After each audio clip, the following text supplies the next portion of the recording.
오늘 함께 볼 하나님의 말씀은 마태복음 1장 18절에서 25절까지 말씀입니다.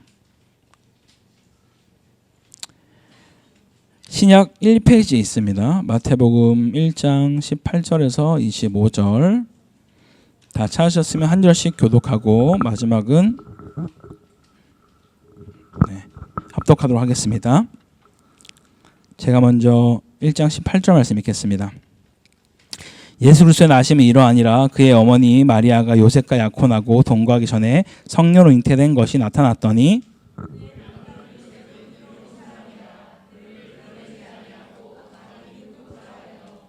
이 일을 생각할 때 주의 사자가 현몽하여 이르되 다윗의 자손 요셉아 내 아내 마리아 데려오기를 무서워하지 말라. 그에게 잉태된 자는 성녀로 된 것이니라.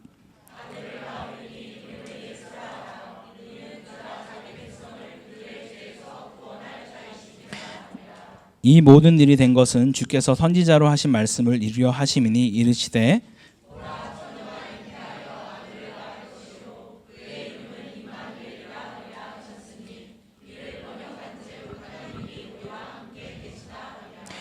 요셉이 잠에서 깨어 일어나 주의 사자의 분부대로 행하여 그의 아내를 데려왔으나 아들을 낳기까지 동침하지 아니하더니 나음의 이름이 예수라 하니라. 아멘. 할렐루야. 우리 아기 예수가 나셨습니다.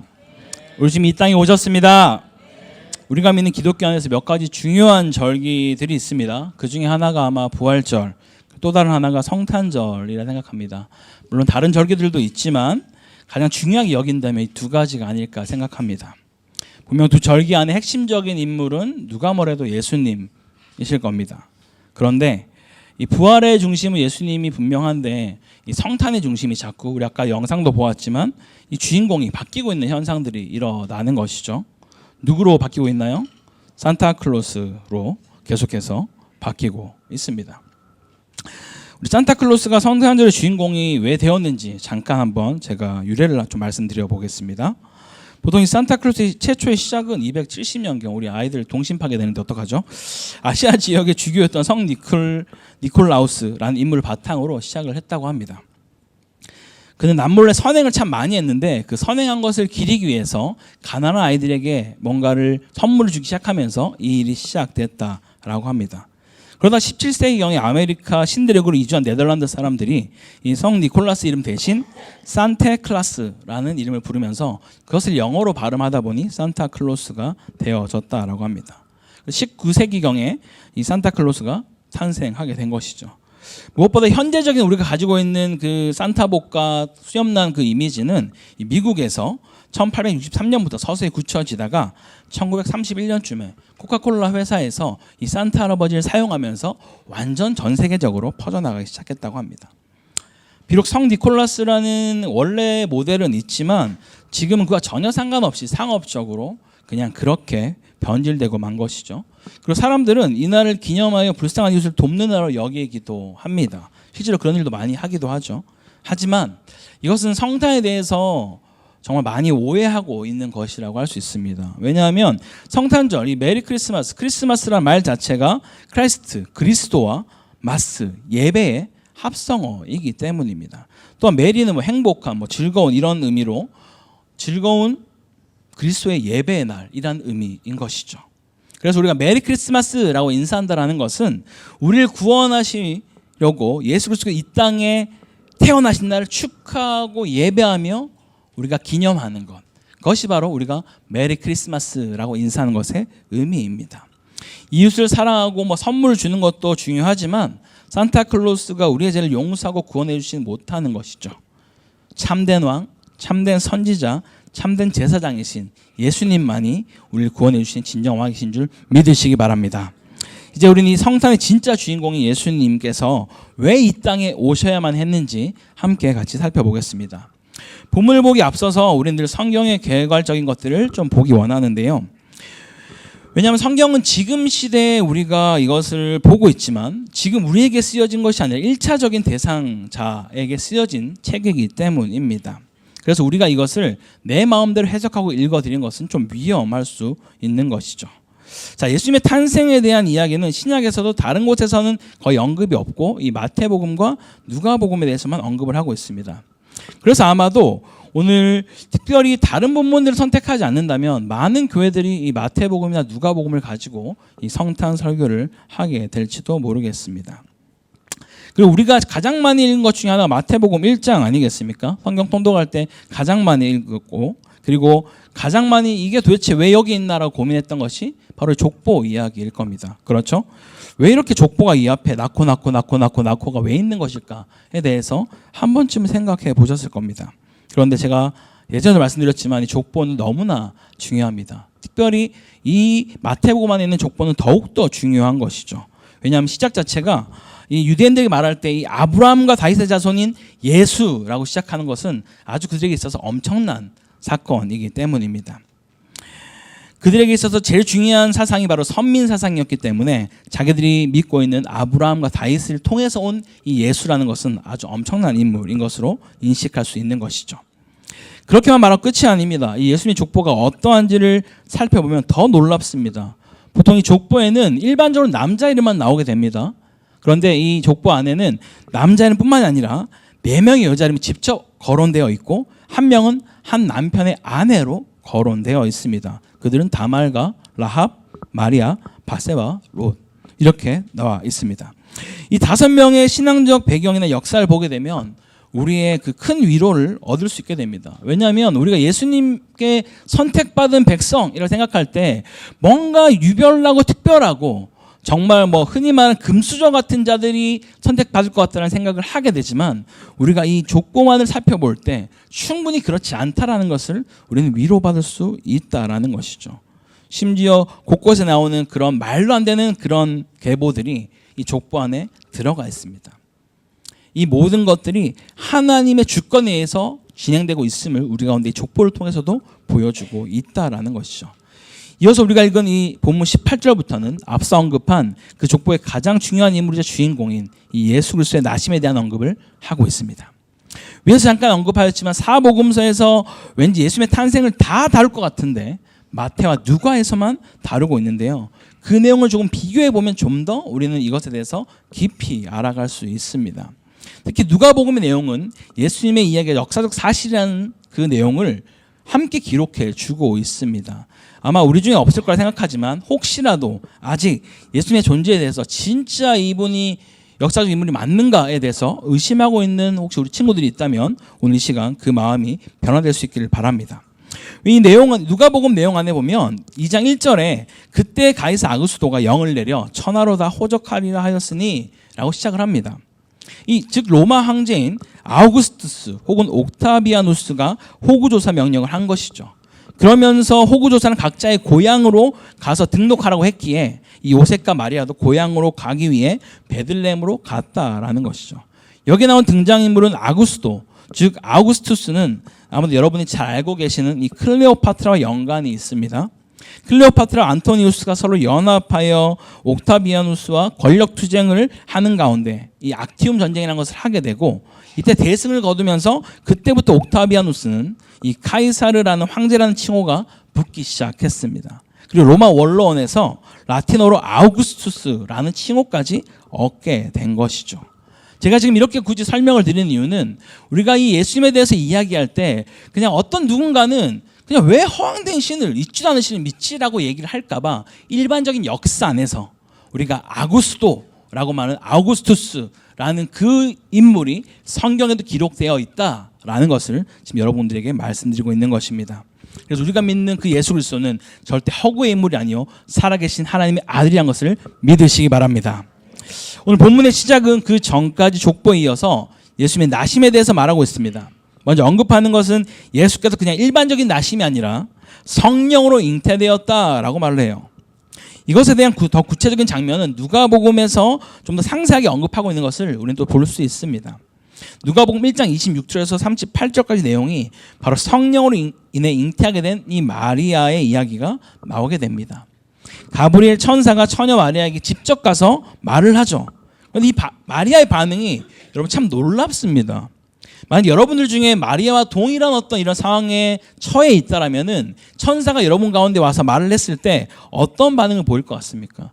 너에게 지금 복중에 아이가 있어 라고 말을 하고 있는 그 반응을 들으면 무슨 말도 안 되는 소리를 하냐고 라고 말하면서 피하거나 부정하는 것이 일반적인 반응일 것입니다. 그런데 지금 마리아는 그 말씀에 반응하여서 오히려 천사에게 나는 남자를 알지 못하는데 어떻게 이런 일이 있냐고 반문합니다. 이미 그 대답이 주님 제가 그 말이 사실임을 믿습니다. 그런데 어떻게 이것이 가능한 일이죠? 라고 물어보는 것이죠. 그래서 가브리엘이 35절에 답변하기를 성령이 내게 임하시고 지극히 높으신 이의 능력이 너를 덮으리니 그러므로 나실 바 거룩한 이는 하나님의 아들이라 일컬어진다 라고 그에게 답변을 합니다. 이 말에 마리아의 반응은 다시 한번 놀랍습니다. 누가복음 38절에 보면 주의 여정이 오니 그 말씀대로 내게 이루어지리이다 라고 믿음으로 그것을 받고 있는 것이 이 마리아의 모습입니다.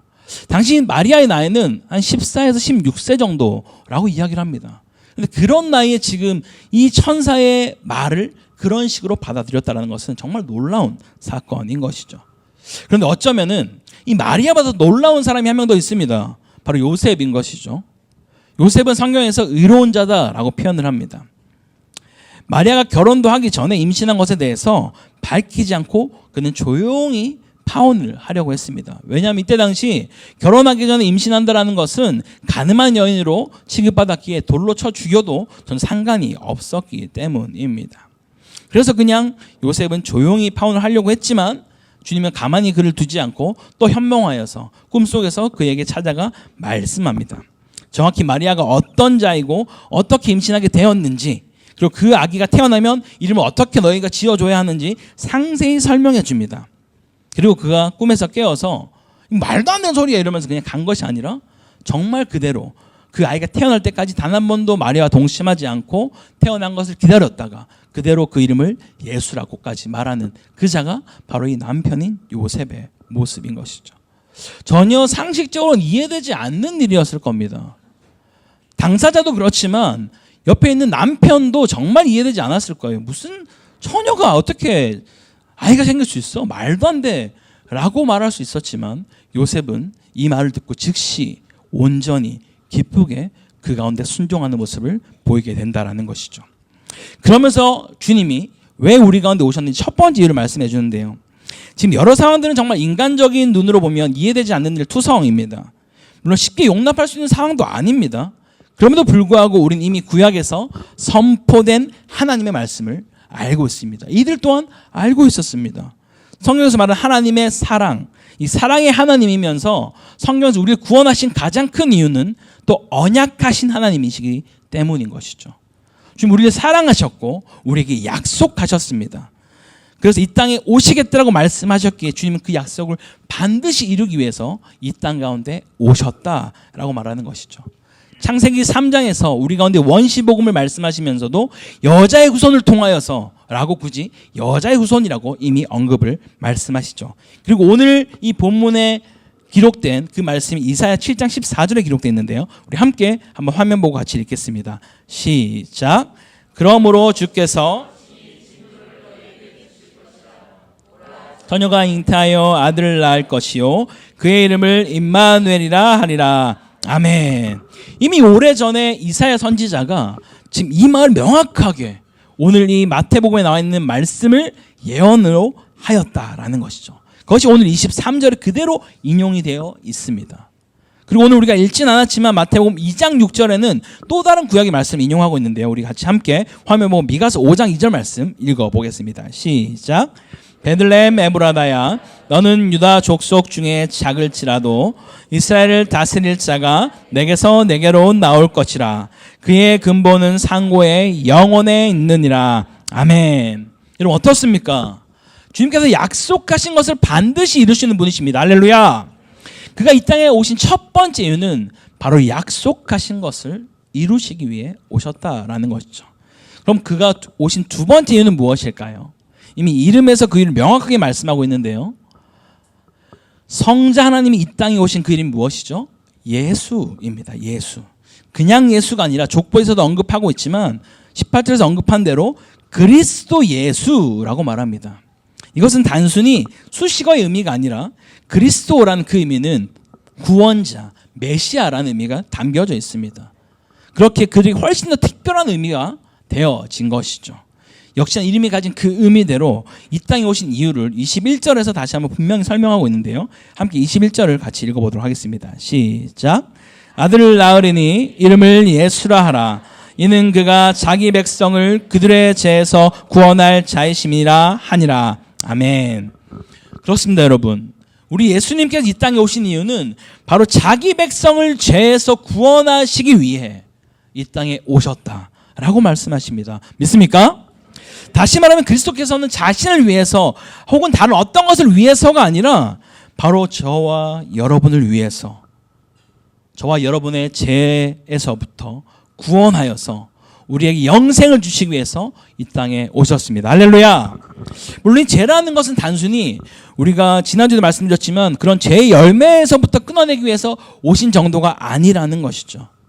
우리가 흔히 말하는 술, 담배, 시기, 질투 이런 정도의 죄에서 구원하시겠다가 아니라 이미 우리의 삶의 주인이 바뀌어 세상이 사단이 나를 지배하고 있는 그러한 상태에 있는 나를 건져내어서 이제는 그리스도 안에 거하게 하고 그 안에서 그를 예배하는 자로 살게 하시려고 하는 것이 바로 주께서 우리에게 행하고자 하시는 일이다라는 것이죠. 그것이 바로 우리가 지어진 목적이며 하나님의 형상의 본래 모습이라는 것입니다. 그리고 마지막으로 그가 이 땅에 오신 이유를 다시 한번 다른 이름으로 언급하는데요. 그것은 바로 아까 우리가 읽었던 이사야 7장 14절에 예언된 그 이름 뭐죠? 임마누엘. 번역하면 하나님이 우리와 함께 계신다라는 의미로 주님 우리 가운데 오셨다라는 것이죠. 여러분 이 말이 어떻게 좀 와닿으십니까? 하나님이 우리와 함께 하신다라는 의미가 도대체 어떤 의미로 와닿으십니까? 이것이 그냥 당연하게 느껴지시나요? 제가 종종 말씀을 드리지만 세상 그 어떤 종교도 신이 피조물을 위해서 직접 내려오신 경우가 없습니다. 제가 이번 중고등부 수련회 때 얘기했던 걸 잠깐 다시 한번 언급하면 여러분 만약 여러분들 중에서도 아마 동물을 좋아해서 집에 개나 고양이를 키우는 분들이 종종 있습니다. 요즘에는 너무 다양한 동물들을 키우고 있더라고요. 너무 좋아해서 애견 카페 같은 데 가면 결코 거기에 수컷, 암컷 구합니다. 이렇게 쓰면 바로 폭탄 테러 당합니다. 그죠? 남아 여하 분양합니다라고 반드시 써야만 합니다. 그 정도로 동물이 우리 가운데 한 가족처럼 들어와 있어요. 근데 그렇게 좋아하는 동물들을 바라보면서 그 동물이 어느 순간부터 갑자기 자기가 주인 행세를 하려고 하는 거예요. 자기가 막 거기 가서 뭐 가져오라고 그러고 막 시키려고 막 하는 겁니다. 동물이 말도 안 되는.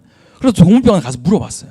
아니 동물이 지금 정신 나간 거 자기가 자꾸 주인인 줄 안다고 이거 어떻게 해야 되나요 이거? 어떻게 해야 뒤집을 수 있죠? 다시 정상대로 돌릴 수 있죠라고 하니까 동물병원이 되게 의사님이 되게 진지하게 한 가지 방법이 있습니다. 우리 주인님께서 죽으시면 돼요. 라고 말하는 거예요.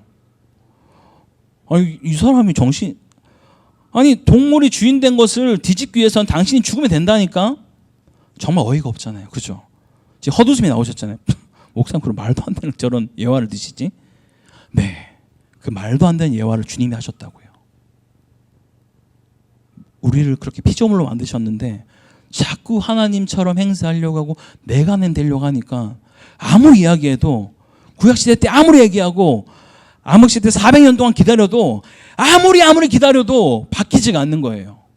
하늘의 언어로 만약에 도무지 안 되니까 오케이 내가 내려갈게. 그리고 내가 너희 죄를 위해서 기꺼이 하나밖에 없는 독생자를 내어줄게 라고 말씀하신 것이 바로 지금 이 사건입니다. 그렇게 내려와서 내가 너희와 함께 하겠다 라고 말씀하신 것이 임마누엘의 하나님이십니다. 할렐루야. 우리 사랑하는 성도 여러분, 이렇게 살펴보면 예수 그리스도의 나심과 대한 어떤 이 배경에 대해서 이 의미대로 정말 이 중에 어느 것 하나 이루어지지 않았다라면 우리 가운데 구원은 아마 없었을 겁니다. 예수 그리스도께서 약속하신 대로 이 땅에 사람의 몸을 입고 오시지 않았다라면 우리의 죄를 사하실 수도 없었으며 우리를 죄에서 건져내실 수도 없었다라는 것이죠. 여전히 우리 사단과 세상의 노예가 되어서 그들이 말하고 그들이 원하는 그런 곳을 끌려다니며 살게 되었을 거라는 것입니다. 그래서 우리는 이 성탄절, 물론 오늘 다루진 않았지만 이 성탄절이 정확하게 예수님이 태어난 날이기 때문에 지키는 건 아닙니다. 나중에 제가 또 기회가 되면 나눠드리도록 하겠습니다. 그럼에도 불구하고 이 땅에 오신 예수님에 대해서 우리가 함께 기념하며 기뻐하며 예배하는 날로 우리가 지켜야 될 마땅한 이유가 우리 안에 있다라는 것이죠. 주님이 이 땅에 오심으로 정말 하나밖에 없는 독생자를 내어주시기까지 살릴 만한 가치가 너희들 안에 있다라고 말씀하시며 오셨기 때문입니다. 그것이 우리가 이 성탄절의 본래 의미라는 것이죠. 마지막으로 제가 질문 하나만 하고 오늘 말씀 마치고자 합니다. 오늘 본문은 아니지만 마태복음 2장에 가면 예수 그리스도의 탄생에 대해 반응하는 두 무리가 나와요.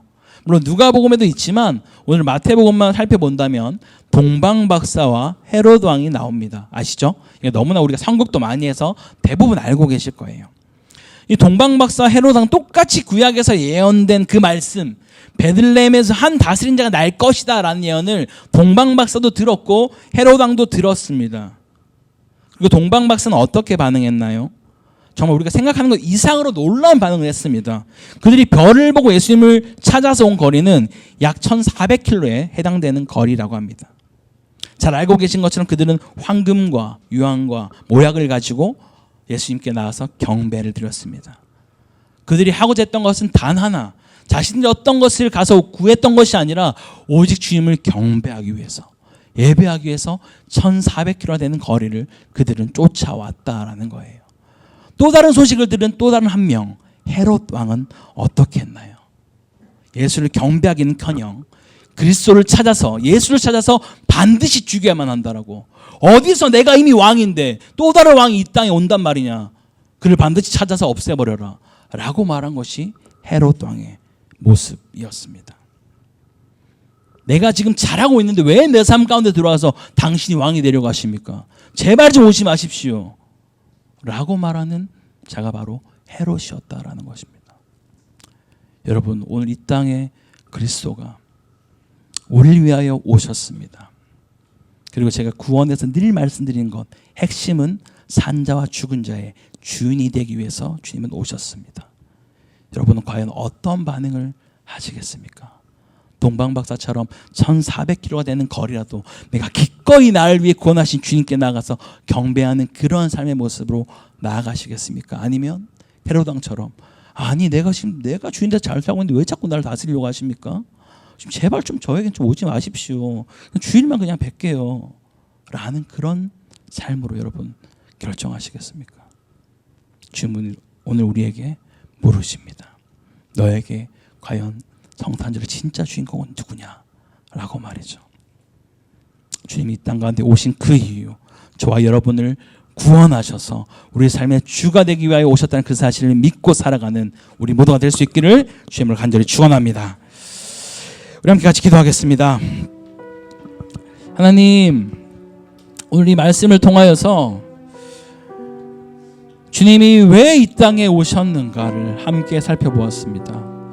우리가 해마다 맞이하는 이 성탄절에 진짜 주인공이 과연 누구인가? 그냥 가족끼리 함께 모여서 식사하고 선물 주고받고 이런 것들이 우리의 삶에 혹시 이미 중요한 것으로 들어와있진 않은가? 그것이 아니라면 정말 주님이 나를 구원하시고 오신 그 주님이 내 삶의 주인공이고 그 주님이 이 땅 가운데 오신 것이 확실하다라면은 이제는 우리가 정말 내 삶 가운데 주인으로 오신 그 주님을 맞이하여서 약속하신 주님, 우리를 죄에서부터 구원하시는 주님, 그 주님만을 내가 믿고 의지함으로 내가 살아가겠습니다. 영원히 나와 함께 하시며 영원부터 영원까지 함께 하시는 그 주님을 내가 믿고 의지함으로 이제는 주님의 다스림을 거부하는 자가 아니라 정말 이 동방박사의 모습처럼 그 멀리서까지 온전히 주를 예배하게 찾아갔던 그 삶의 태도처럼 우리 또한 주님을 온전히 예배할 수 있는 자로 주님 내가 그렇게 살겠습니다. 그러한 삶으로 살겠으면 결단하며 우리 함께 같이 기도 나가겠습니다. 기도합니다. 하나님 아버지 감사합니다. 아버지 오늘 이 시간 우리가 오늘 예배를 통하여서 다시 한번 주님이 이 땅 가운데 오신 이유가 무엇인지를 살펴보았습니다. 주님, 이미 성탄절이 너무나 많이 퇴색되어져서 아버지 정말 이 산타나 이런 수많은 어떤 그런 문화와 행사들이 마치 이것의 중심인 것처럼 되어지는 이런 시대 가운데 우리가 살아갈 때 다시 한번 우리가 내 마음을 점검하고 돌이키려 원하는 것은 주님께서 이곳에 오심으로 나를 구원하시기에 아버지 하나밖에 없는 독생자 그 예수께서 정말 이처럼 우리를 사랑하셔서 오셨음을 기억하게 하여 주시옵소서. 주님, 그래서 주님께서 내 삶의 주가 되셔서 내 삶의 통치자가 되어주셔서 주님이 온전히 날 다스리는 그 삶 가운데 우리의 마음과 뜻과 힘을 다하여서 주만을 경배하며 예배하며 나갈 수 있는 복된 인생들로 주여 도우시고 통치하여 주시옵소서. 아버지, 오늘 이 모든 성도들과 이곳에 있는 모든 자들이 그렇게 하나님을 경배하며 하나님을 기뻐하는 그런 성탄을 맞이할 수 있도록 주여 도우시고 인도하여 주시옵소서. 매일이 성탄같이 되게 하여 주시고 매일이 주의 나심을 기뻐하며 주님을 경배하며 예배하는 자들로 주님 사랑할 수 있도록 우리의 삶을 인도하시고 주관하여 주시옵소서. 살아계신 하나님, 역사하신 하나님, 오늘도 우리의 가정과 우리의 삶 가운데 오셔서 우리를 다스리 통치하시고 역사하여 주시옵소서. 좀 찬양 감사합니다. 하나님, 정말 우리에게 이 성탄의 의미가 무엇인지 다시 한번 돌아봅니다. 정말 이 성탄의 진짜 주인공이 제 삶에 주님이 맞는지 이 시간 돌아봅니다. 지금 정말 이전까지 주님이 내 삶의 주인공이 아니었다면 이제는 그 삶을 돌이켜서 왜 주님이 이 땅에 오셨는지, 그것이 나와 무슨 상관이 있는지 이제는 제대로 보기 원합니다. 이미 약속하신 주님께서 죄에 빠져있는 우리를 구원케 하기 위해서 이곳에 오심으로 나를 위해 죽으시고 나와 영원히 함께 하심으로 오신 그 주님을 내가 믿음의 눈으로 바라보게 하시고 그 주님만이 내 삶을 다스리는 주인으로 모시며 살아갈 수 있는 그런 복된 인생들로 인도하여 주시옵소서. 그래서 날마다 우리가 이 성탄을 맞이할 때마다, 해마다 그 성탄이 다가올 때마다 주님이 내 삶 가운데 오셔서 주가 되셨다라고 고백할 수 있는 그런 믿음의 사람들로 우리의 삶을, 우리의 가정을, 우리의 직장을, 우리의 교회를, 온 열방을 그렇게 다스려 주시옵소서. 그렇게 행하실 주께 감사드리며 이 모든 것 살아계신 우리 예수 그리스도 이름으로 기도드립니다. 아멘.